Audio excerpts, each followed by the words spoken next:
Good morning friends, welcome to my YouTube channel glorious legal वे।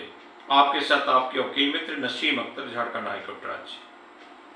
कल के video में हम लोग प्रेसिडेंशियल डिफेंस के संदर्भ में आर्टिकल 143, 317, 131 एंड 32 को डिस्कस किए थे और कल हम लोग ये भी बताए थे कि हम लोग आगे के वीडियो में इसी सेक्शंस को, इसी आर्टिकल्स को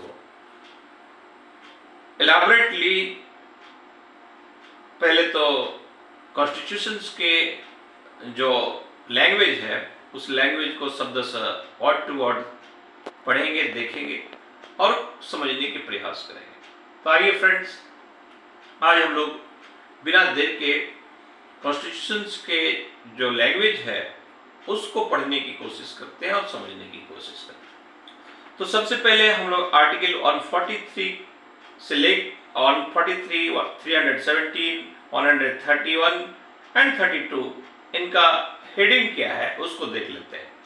तो article 143, power of the president to consult supreme court. तो वेरी क्लियर फ्रेंड, आर्टिकल 143 को में प्रेसिडेंट को यह पावर है कि किसी मैटर पे, किसी गंभीर विषय पे सुप्रीम कोर्ट से वो कंसल्ट कर सकता है। दूसरा जो है article 317, removal and suspension of member of a public service commission. Article 317 deal करता है कि किसी स्टेट का जो पब्लिक सर्विस कमीशन होते हैं उस पब्लिक सर्विस कमीशन के मेंबर को रिमूव करना, हटाना, उनके जो है संबंध में ये डील करते हैं, कैसे क्या प्रोसीड्यूर होगा। नेक्स्ट जो है आर्टिकल 131, वेरी इंपॉर्टेंट। इसके पहले भी एक अलग वीडियो हम ऑलरेडी बना चुके हैं।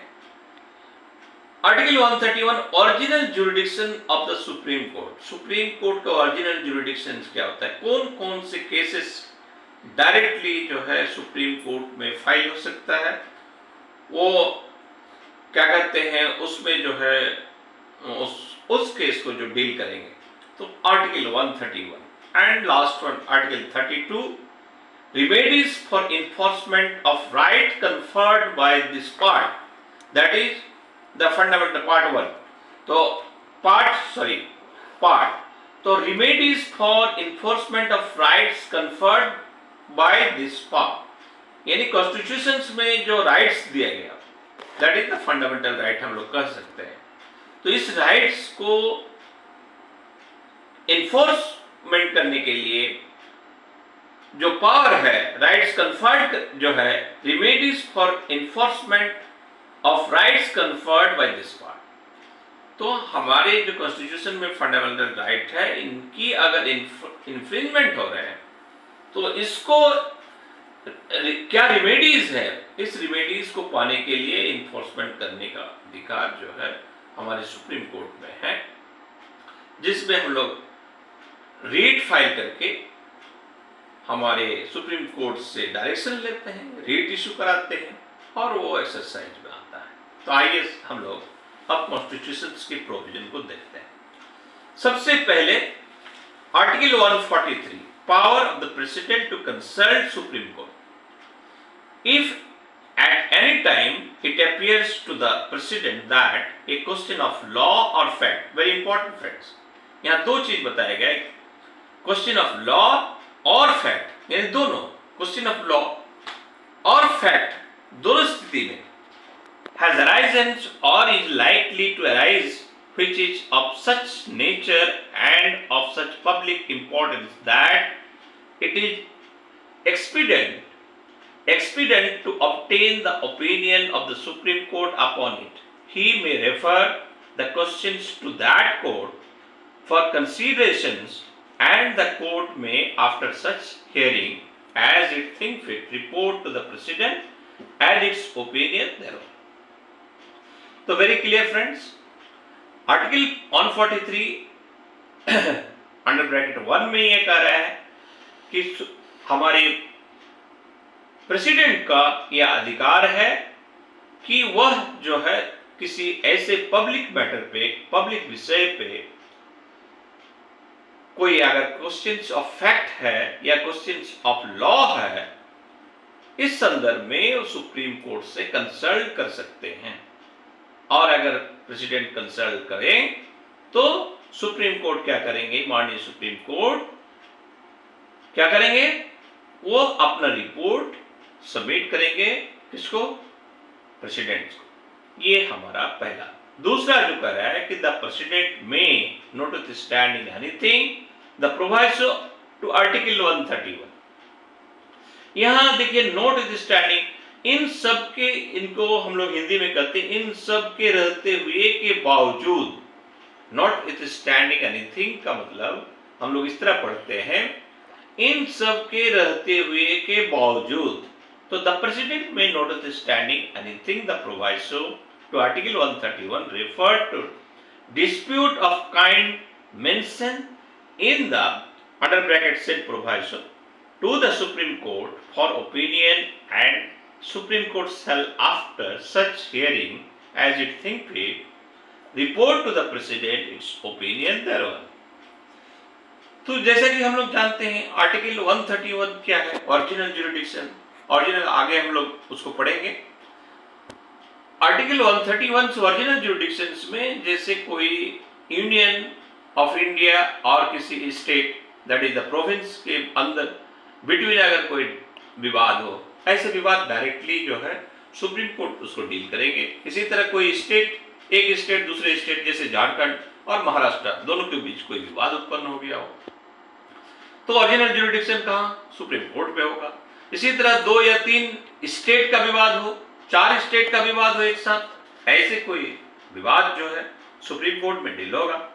तो ऐसे जो सिचुएशंस में कह रहा है कि the president may notwithstanding anything the proviso to article 131।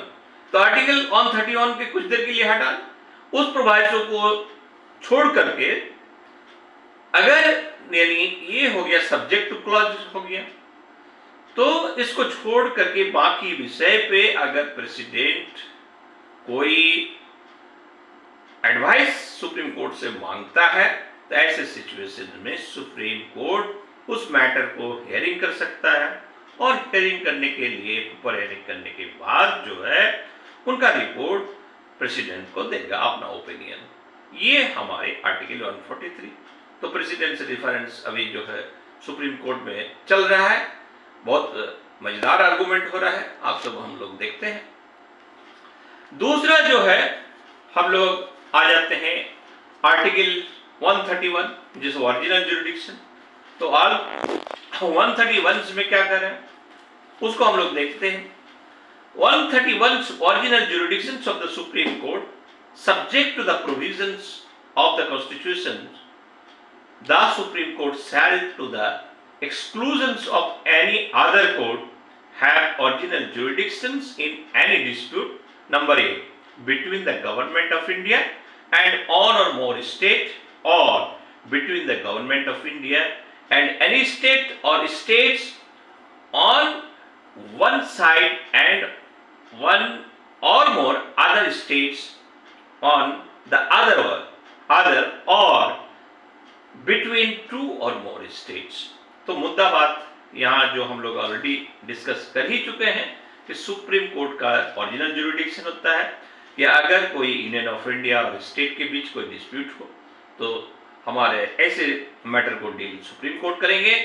कोई एक स्टेट और दूसरे स्टेट के साथ हो, एक साथ 3-4 स्टेट का कोई विवाद हो, तो ये सारे विवाद जो है कहाँ पे, सुप्रीम कोर्ट पे होंगे। तो लैंग्वेज क्या है, subject to the provision of the constitution. अगर मान लीजिए कॉन्स्टिट्यूशन में कोई प्रोविजन में कोई मैटर को एक्सक्लूड किया है, सब्जेक्ट वो मना किया कि ऐसा विवाद सुप्रीम कोर्ट नहीं सुनेगा या नहीं जाएगा, तो फिर नहीं हो सकता। The supreme court shall to the exclusion of any other court है, जिसमें पर्टिकुलरली फॉर एग्जाम्पल मान लिया जाए कि कोई स्टेट का ही विवाद लेकिन वो सर्विस से मैटर हो और वो ट्रिब्यूनल में जाना है, सेंट्रल एडमिनिस्ट्रेटिव ट्रिब्यूनल या और कहीं पे वो, या कोई कंपनी का मैटर हो जो नेशनल कंपनी लॉ ट्रिब्यूनल में जाएगा, तो ऐसे मैटर को डेफिनेटली हमारे सुप्रीम कोर्ट नहीं सुनेंगे। तो कहने का मतलब यह है कि subject to the provisions of the constitution the supreme court shall to the exclusions of any other court have original jurisdiction to any dispute.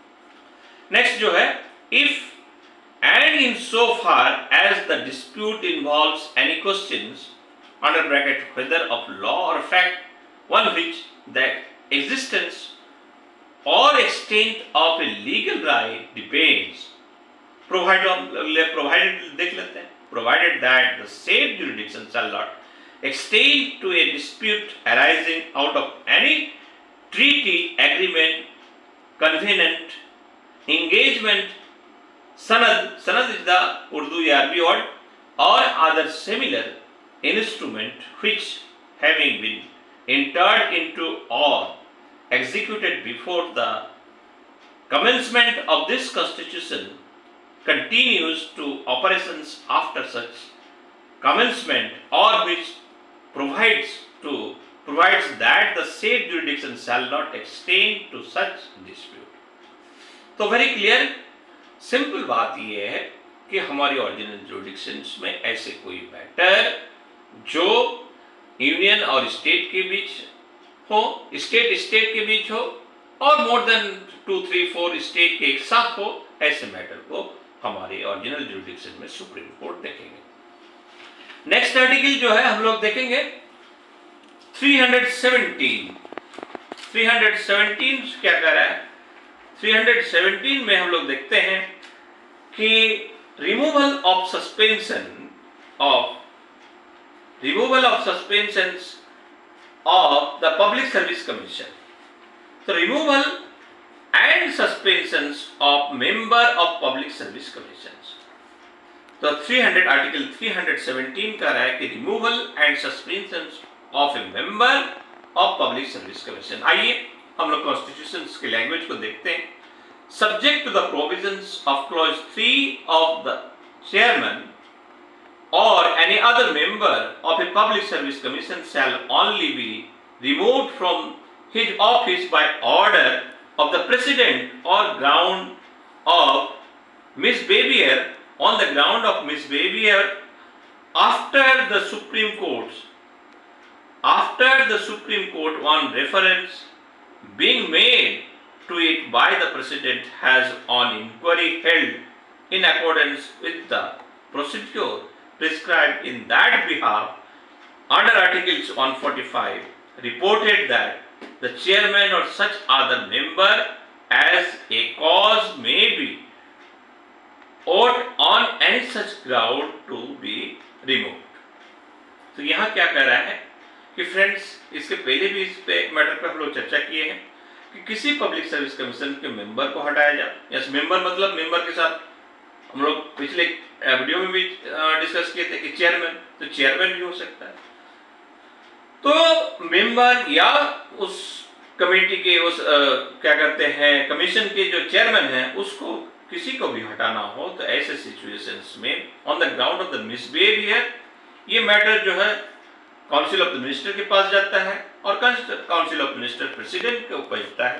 President जो है उनको मिसबिहेवियर के ग्राउंड में हटाएंगे तो उनको जो है सुप्रीम कोर्ट से एक रेफरेंस भेजना होगा और सुप्रीम कोर्ट अगर कहेंगे कि हाँ इस मिसबिहेवियर के ग्राउंड में इसको हटाया जा सकता है, हटा देना चाहिए, तो हटाएंगे। अगर उसको नहीं कहेंगे कि नहीं हटाना है तो फिर उसको नहीं हटाएंगे। तो पिछले ही हम लोग वीडियो में एक केस के संदर्भ में कहे थे कि उस केस को जो है सुप्रीम कोर्ट अभी 3-4 दिन पहले की बात है कि उस केस को presidential difference under article 317 removal and suspension of a member of a public service commission में उसको रिजेक्ट कर दिया, सिरे से खारिज कर दिया। दूसरा क्लॉज जो है the president in the case of the union commission or joint commission and the governor in the case of state commissions may suspend from office the chairman or any other member of the commission in respect of whom a reference has been made to the Supreme Court under clause 1 until the President has passed order on receipt of the report of the Supreme Court on such reference। Next, notwithstanding anything in clause 1, the President may by order remove from office the chairman or any other member of a public service commissions if the chairman or such other member as the case may be. Number A, is adjudged an insolvent or engaged during his term of office in any paid employment outside the duties of his office, or number C, is in the opinion of the President unfit to continue in office by reason of infirmity of mind or body. Next जो है, if the chairman or any other member of a public service commission is or becomes in any way concerned or interested in any contract or agreement made by or on behalf of the government of India or the government of a state, or participates in any way in the profit thereof or in any benefits or emolument arising therefrom, otherwise than as a member and in common with the other member of an incorporated company, he shall, for the purpose of clause 1, be deemed to be guilty of misbehavior.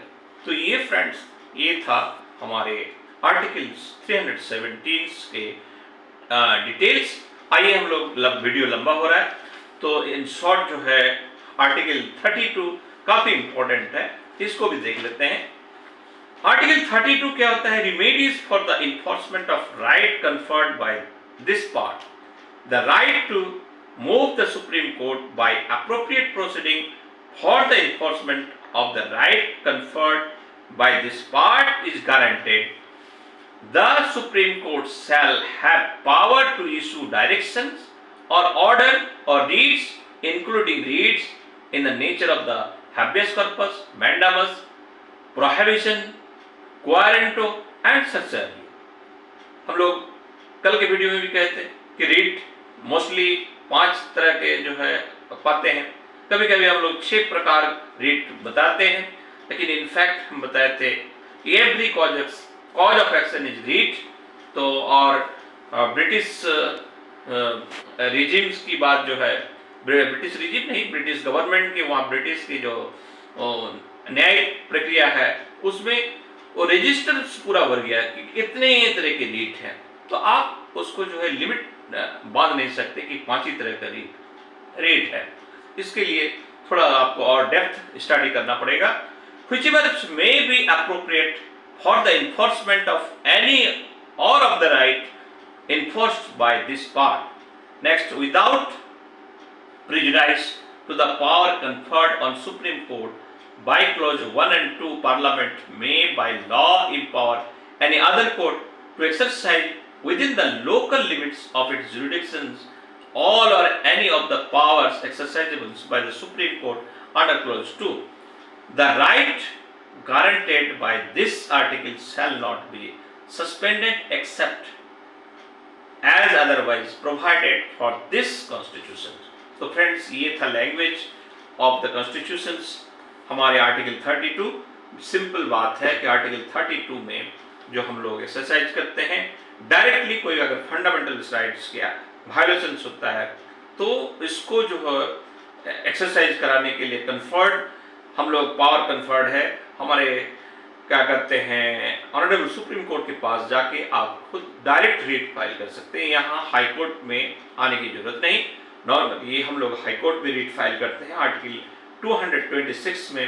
लेकिन आपको ये special power दिया गया कि अगर आपको ऐसा कोई मैटर बनता है, आपको लगता है कि ये फंडामेंटल राइट्स की ब्रीच हो रहा है और एक वाइटल पॉइंट है, तो आप जो है डायरेक्ट सुप्रीम कोर्ट में जा सकते हैं, वहाँ से रेट ऑर्डर इशू करा सकते हैं।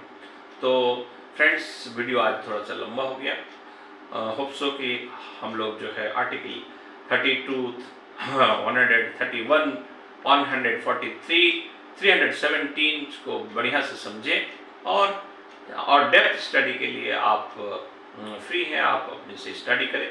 और आपके अंदर अगर कोई, आपके मन में अगर कोई क्वेरीज हो, आप पूछ सकते हैं। हमारी जो कैपेसिटी है उस कैपेसिटी के अंदर हम जो जानते हैं हम आपके सवालों का जवाब देने की कोशिश करेंगे। Have a nice day. फिर मिलेंगे अगला वीडियो में। जय हिंद।